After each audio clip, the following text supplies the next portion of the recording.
in Damascus, there was a Shaykh known as Shaykh Misk. There was a Shaykh known as Shaykh Misk. And I want everyone to listen to this story with the ears of their hearts.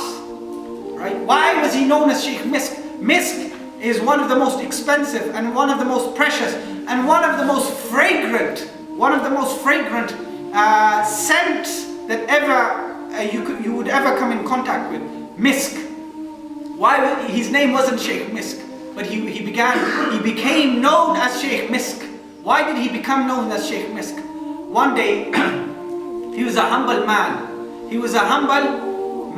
One day he was at home and someone knocks his door. He opens the door and it was a lady. This lady forced her way into the Shaykh's house.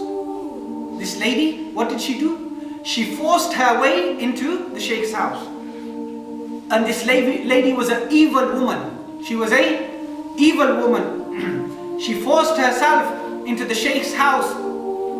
And she said to the Shaykh, she locked the door, right? She was a tough woman and she was an evil woman.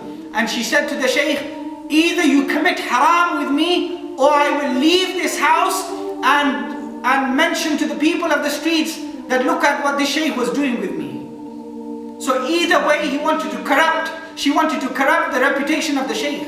She forced herself into the Shaykh's house and she said to him, either you do haram with me, either you have relationship with me and have haram with me, or I will leave this house and I will say to the people that this Shaykh, look, he forced me into his house and he wanted to commit haram with me.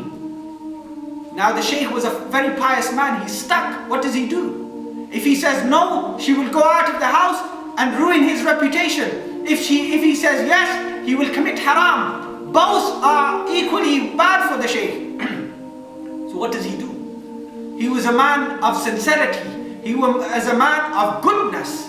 He wasn't a man who was going to give his religion cheap. He wasn't a lowly person. He was a person who had seen the Jamal of Sayyidina Muhammad sallallahu alayhi wasallam. He was a person whose heart was captured by the absolute beauty of the Divine Jalla Jalaluhu. He was a person who would stand at night, in the dark nights, calling upon his Lord, Ya Allah, Ya Allah. He was a person when eyes would go to sleep, he would stand. He was a person when people would be eating and drinking, he would be fasting for the sake of his Lord. So what does he do? He said to the woman, he said, fine. He said, I'm ready. Just let me go to the bathroom. Let me go to the bathroom and I'll be back. What did he say? He said, let me go to the bathroom and I'll be back. It wasn't a quick exit. Listen to what the Shaykh did. He went to the bathroom and he relieved himself. He relieved himself. And what came out of his body, he placed it on his hand and he covered his face with it.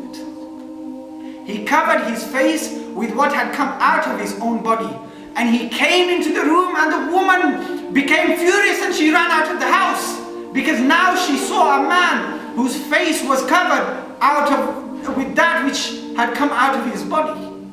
Then he went and he washed his face, and his face till the end of his life smelled like musk. Till the end of his life, his face smelled like musk. And I can swear by Allah that his grave also smells like musk.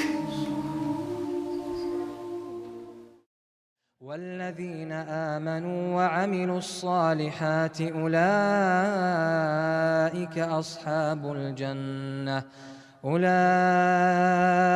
أصحاب الجنة هم فيها خالدون.